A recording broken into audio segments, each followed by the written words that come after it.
As soon as the door opened, she was stunned. Her own boyfriend was standing there, holding the hand of her closest friend. A terrifying storm was rising inside her, but she didn't let her face twitch. With a cold, steady smile, she congratulated them on their new journey. But the real shock hit when she realized they hadn't come to support her in the race, but to watch the spectacle of her failure. To save her self-respect, she had to pretend to be unbothered and careless. The moment she stepped onto the track, all her anger turned into speed. She tore through the wind and one by one left all her rivals miles behind. But just one step away from victory, as she was about to pass the relay baton, suddenly someone gave her a violent push from behind. She lost her balance completely and crashed to the ground, her forehead hitting the baton hard.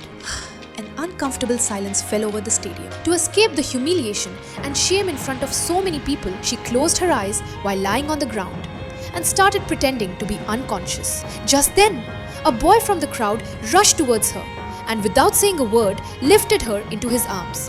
Amidst the thunderous applause and noise of the spectators, the boy carried her out of the field. Lying alone in the school clinic, she was fuming while looking at the large bump on her forehead in the mirror. Just then, she heard the footsteps of that treacherous friend. She immediately closed her eyes, pretending to be still unconscious. But when she opened her eyes slightly, the reality set her blood on fire. Her friend was getting way too close to her ex-boyfriend.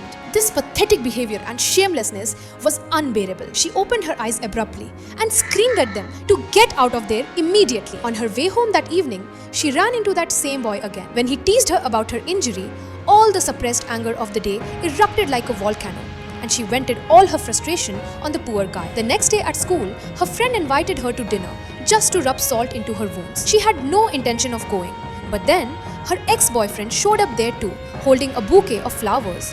She realized in an instant that they were only there to mock her. So, to save her pride, she said on the spot, "I already have a new boyfriend." That same night, she went straight to that boy's door and without any preamble started begging him to be her fake boyfriend. The boy was completely flabbergasted.